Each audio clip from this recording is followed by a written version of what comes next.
Hi, welcome to Let's Talk Real Estate.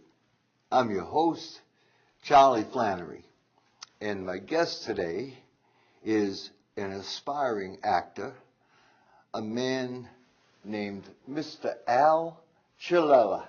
Welcome aboard, Al. Charlie, I'm more excited now than I thought I was going to be. Well, thank you. Thank you. You are just such an awesome host. And you're good looking, too. You're good. No, you're good. I'm not as good as you. No, you're good. You're good. I'm telling you. All right. All right.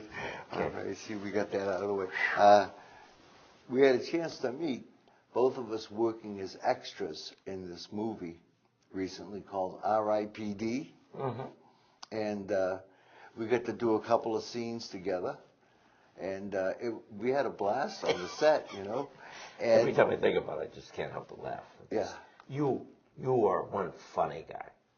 No, not as funny as you. No, I'm serious. You had me, I'm telling you. You. We had the whole place going. It was good. Yeah. They almost asked us back. Or told us to leave. Well, anyway. It was touch and go. Yeah. We had a lot of nice people. And that was good for me to meet you, because my life had been dull and boring till I met you. Well, I hope it's good now. It's real good. It's real good. That's good to hear. You know, while we were on the set, I told you that, you know, I was involved with real estate and that I had some clips posted on YouTube. Yeah, that didn't ring a bell when you told me, you know. And then after we got off the set, I started thinking about it, because a friend of mine, a real good friend of mine, is in serious trouble. Yeah? With his mortgage. I know you probably have heard this before, and other people have probably run across this. Only the names change. To protect the innocent. And to make it even worse, I think it really is rapid. There's a lot of it out there. Endemic, too. Endemic. And so this guy, actually, bottom line, owes more in his mortgage than he can sell the house for.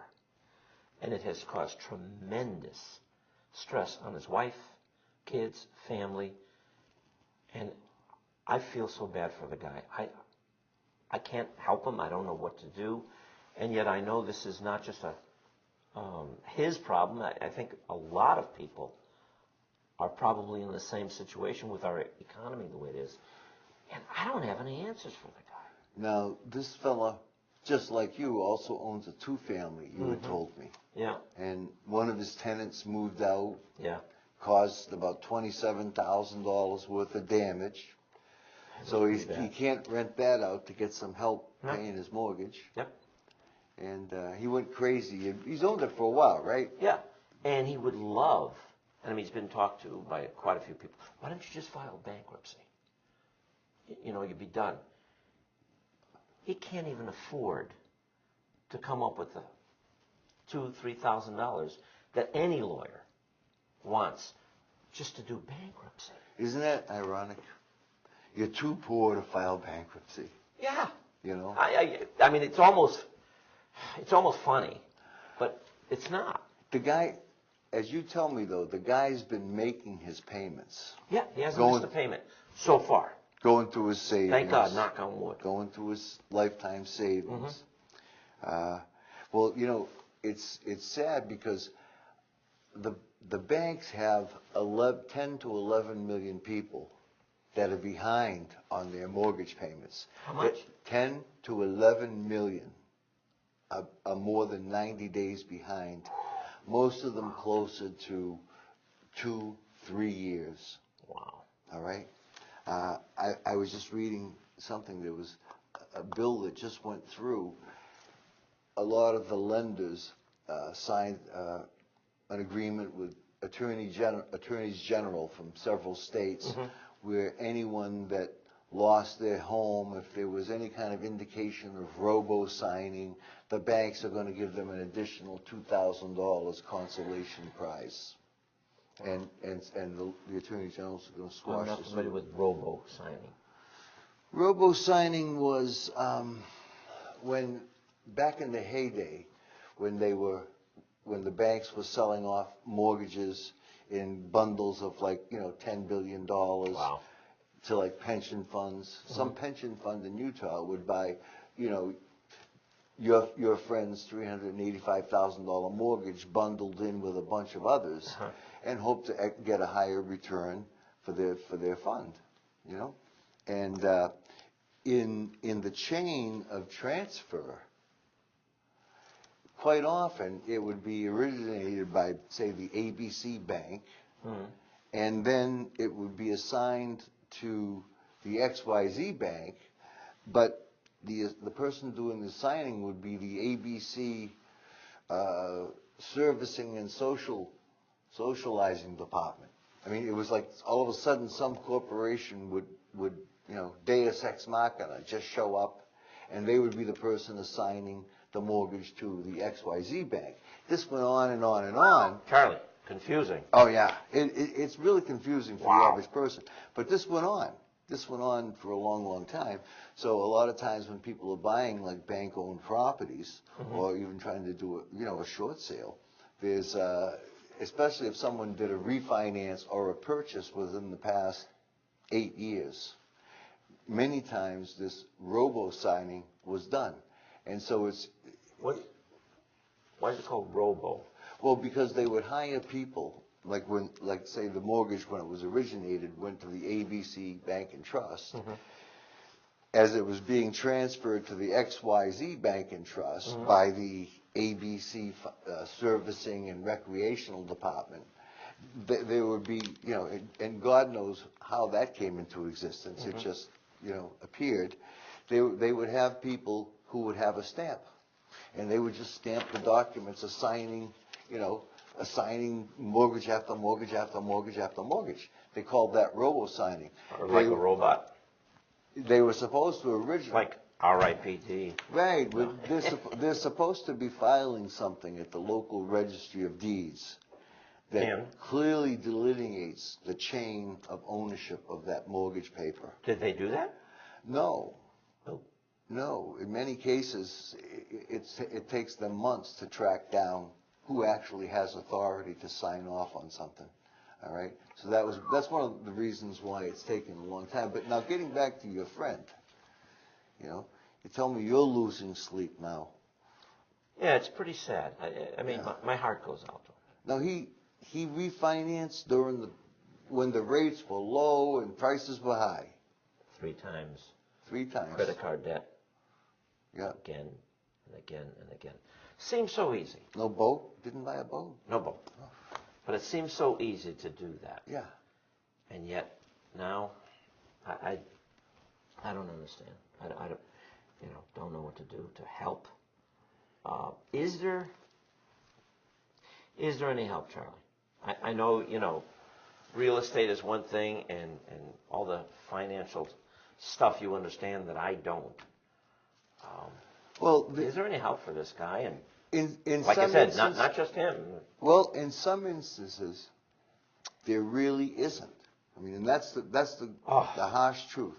In some instances, the only thing that the person can do is either allow the bank to go through the foreclosure process or proceed with what they call a short sale. That's when you owe the explain bank. that? Yeah, a short sale is you owe the bank $300,000, and they agree to sell for $200,000 and forgive the other $100,000. Oh, really? Yeah. And that, the best part is they wouldn't give you that deal, or your friend. They wouldn't offer that deal to your friend who's in the house, but they would offer it to me if they foreclosed on your friend. So there's a lot of people getting hurt in the process. Wow. Yeah. So he couldn't get involved in something like that? If he had a friend that would step in and buy it at, as a short sale, or at the, from the bank once it's foreclosed upon. So, there's still a loss there, though, by him. Yes, there's no way to recoup that loss. And it depends how old of a man he is. I mean, if he's 35 and, he's got another 20 years for the market to work in his favor. Yep. You know, because it'll bounce back in 5 to 7 years. Oh, good. But it won't be zooming. It could be, you know, 10 plus years before it starts to appreciate again. Yeah, most experts I've spoken with say it's probably another 5 to 7 years before you could get another $5,000 more than you could get today for your property. No kidding. Oh, Yeah. boy. Yeah. So that doesn't leave him much hope. Well, again, it depends on his age. If he was 35 and he had all that time to work for him, 60s, you know, then it's not so good.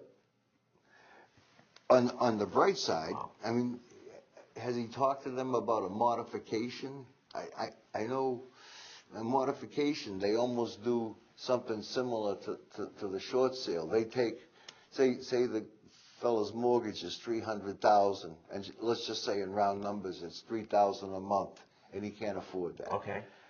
But $200,000 at $2,000 a month, he could afford. Mm-hmm. All right.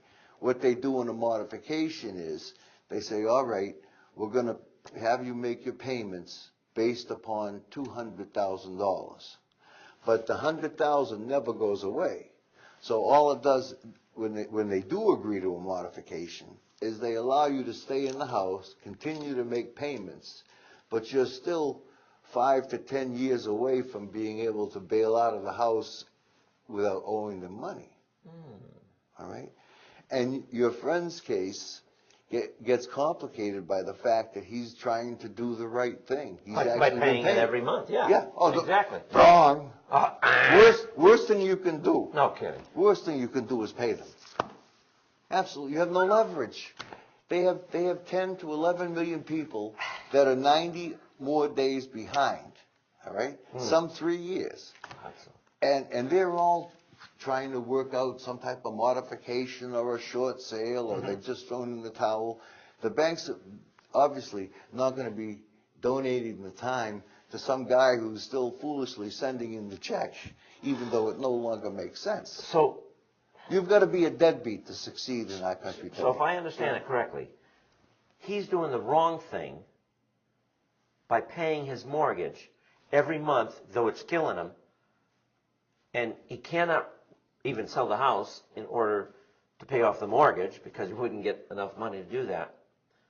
But if some guy stops paying his mortgage, then he'd be in a position to make this short sale or modified deal. Am I wrong in saying the modified deal? You know, I've seen ads on television. It's called the modification. Modification? Yeah. I've seen Henry Winkler talking about on television. That's a reverse mortgage. Reverse mortgage. It almost sounds similar to that. No, it's not. No. That's fodder for another program. You know. First of all, it shows good thought on your part. You know. Because the fella is over 62, I think that's what the cutoff age is for a reverse mortgage. Right. It starts at 62. Right. But you have to have some equity. You know what I mean? Because he owes more than he can sell the house for, he really doesn't have equity. No, he's negative. Though he may have in earlier years had equity because the prices of houses went down so low, he doesn't have equity anymore. Right. You know. Charlie, ice cream cone. Yeah, because, you know, there were many homes that were worth $400,000, and the banks would be happy to lend you $300,000, and today you might only get $250,000 for. And now I know you're from the North Shore. You're up in the Stoneham area, and you're also involved with the Community Access TV up there. Is that correct? Yeah, as a matter of fact, yeah. What do you do with them? I'm on the board of directors. We actually helped put together a nonprofit corporation so that we could set up our own cable access, which we took over from the cable company because they said they didn't want to pay for a studio anymore. And we actually found our own building to buy. It was an old Unitarian church that was up for grabs, and pay good money for it, and use the money that we get from the cable companies to actually do renovation and make a beautiful studio, a beautiful editing booths and all that stuff, and hire a director and now an assistant director, and it's serving the community fantastically, and that's the exciting part. I mean, I just sit in on board meetings. We make decisions about money and equipment to buy and things like that. But it is, I'm happy about it, because years ago I had a cable TV program on, along with a radio program I did, Calling All Men, the only live call-on men's Christian talk program in the whole world on radio for 13 years, and then 2 years cable. But to be serving the community, to see kids coming in and being creative, and adults, and doing art programs, or even if they had a real estate program, I think it's a good thing. I think community access is awesome.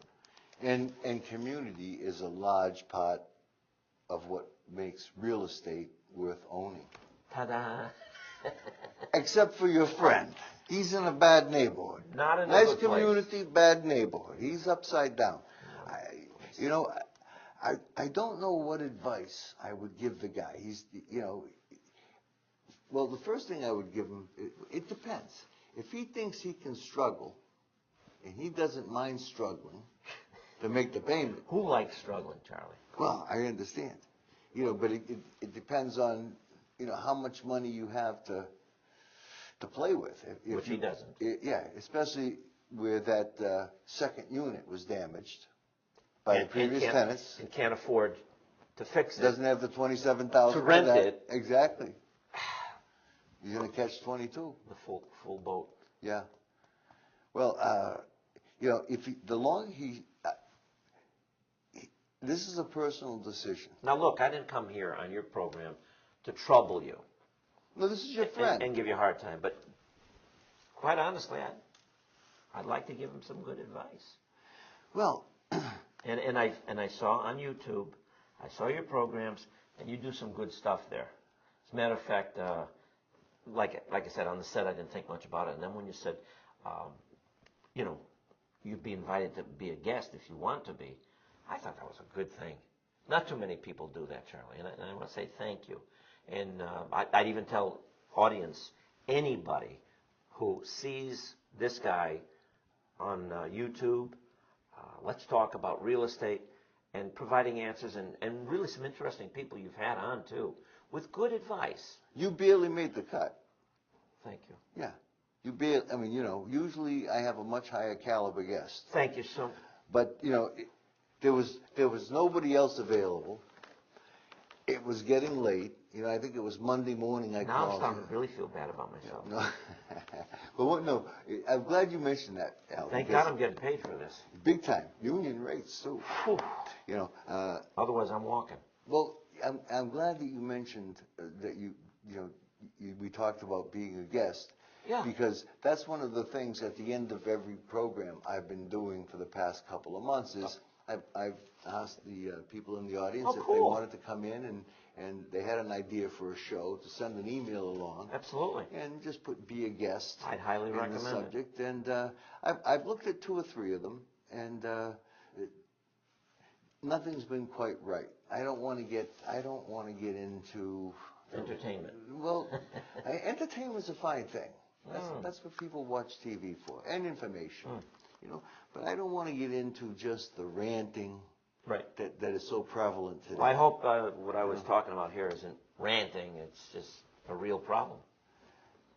No, you were expressing concern for your friend. It must be tough on him at this age. Absolutely. How long have you known the man? Most of my life. Yeah. Or most of his, whatever. Yeah. It's like a brother kind of thing. Yeah. Do you talk? Usually men, it's difficult for men to open up to each other. You know what I mean? And express what's really on their mind. He's married, right? Yeah. I bet the wife isn't too pleased with him. Not at all. You get into that blame game. Well, how'd you get us into this fix? Well, why are you spending so much money? Bing, bang, bong, back and forth. It's sad. Yeah. Very, very sad.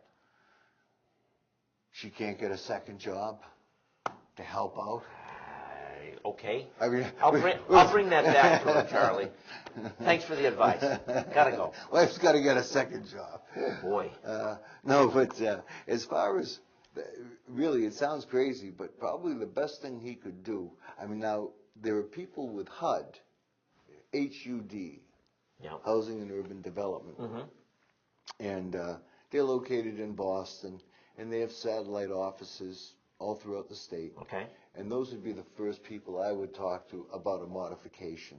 Even, Oh yeah. yeah, because they would probably, if it's doable, they would help your friend, and they do it for free. That's what I was going to ask Yeah, you. they do it for free. That's a good price. Yeah, and well, because there are a lot of shysters out there now, and you've seen the ads, and what they do is they go and they meet the victim and figure, well, let's see, how much can we get out of them? Can you afford $3,000? No, well, $2,500 is enough. We need that up front as a fee. And that's not available. And he's gone this case, forever. yeah. He's gone forever. And so is his $2,500. Yeah. These people from HUD will at least try to negotiate something. So they get into a negotiating situation They'll assist you. with Yeah. the bank? Yes. Oh, cool. Yeah. That's a good thing. Yeah. They have access to other sources of funding, government supplied, of course, that are enticements to the bank to cooperate. But even then, in some instances, that can't be done. It's worth a phone call. It's worth the phone call. In fact, it's worth being on hold for 45 minutes, which is what you probably should expect. Oh, really? Yeah. Can you like make an appointment, like go there, or just like walk-ins, or no? Well, I don't know about the main office in Boston, but I know, like for instance, we have a place in Taunton called Pro Home, and they're a HUD-funded program. Oh, is that right? Yeah. Nonprofit? Yeah, nonprofit. Oh, nice. In fact, I've had their director on here, young fella, Joe Pacheco, also happens to be a selectman in the next town over of Rainham. 25-year-old guy. He was elected selectman at the age of 21, and he's good. Not as good as you.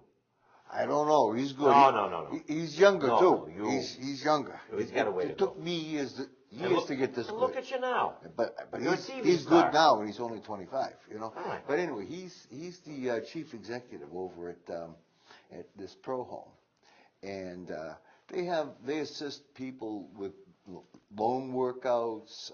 They have programs for first-time home buyers, and if you were to contact HUD in Boston, I'm willing to bet there's a place similar to Pro Home, within 20 miles of the Stoneham area. They're all over the state. Really? Yeah, and they do a lot of good. And if it can't be done, it can't be done. But at least they didn't try to shake you down for money. So it sounds like it's worth a phone call. At least.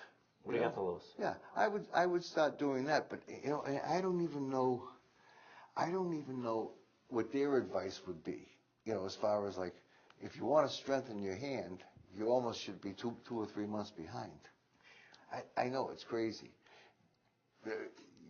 The right thing to do is the wrong thing to do. Wow. Yeah, it's a topsy-turvy market. Let's suppose he stopped paying his mortgage. Right. 2-3 months. What position is that going to put him in versus the position he's in now? Now, granted, the credit probably is shot anyway. Right. Even to start with. So, how's this going to? Would it get worse? Well, like I say, there's such a backlog of inventory, close to 11 million. What are you saying? They don't want to buy the house? They don't want to take it away from them? No, they're just so backlogged. But they want to take it away from them. Well, they will eventually. Oh, good. However, in many cases, the person that stops making payments lives in the house from I've seen as long as 4 years Without paying? without paying. Okay? And then when they finally go and have the foreclosure, they give the guy, I'm hearing that the going rate now is $10,000 to move. So if you figure, if the guy's paying say $3,000 a month, right? What's If that? he puts that money in the bank. What's that? $36,000 a year for Or under even the 3 mattress. years. That's $100,000. He's got a nest egg of $100,000. He can go rent a nice place. By then he'll be 70 years old. He's ready to And go. the credit will be shot anyway. Who cares? It is shot. Who cares? He's going to go get a place, a little trailer tent. down in No. little trailer down in Florida or Arizona or something like that, and Darling. a lot of people have come to that Yo. decision, huh? Yo. I'm good. Huh? I'm good. You're not just another pretty face, Bill. It's not, and it's not a decision that a lot of people have come to easily. Oh, no. I mean, it's been with a lot of soul searching, and my heart goes out to your friend. I wish we could talk more. It's like this half hour has just whizzed by. I know. And I appreciate it, though. I don't know where to go to for all this stuff, but you give me some good advice. The HUD thing, I think, really is something for him to make a phone call with. And who knows, maybe it's even helped someone else. Well, watching. I'll tell you, if there's anyone out there that has a similar question, you can send an email to me at letstalkrealestate@verizon.net, or you can make a phone call to 508-884-8869, and we'll get answers for you, or we'll turn you on to people that can help. And one thing I've been mentioning, and it'd be great, if you have an idea for a show that you think is tangentially related to real estate, and you'd like to come on and talk and make an appearance on Let's Talk Real Estate, send an email to letstalkrealestate@verizon.net. In the subject matter, put "be a guest," and who knows, we may have you here one day. I'd like to thank you very much for tuning in, and I'll look for you next time on Let's Talk Real Estate.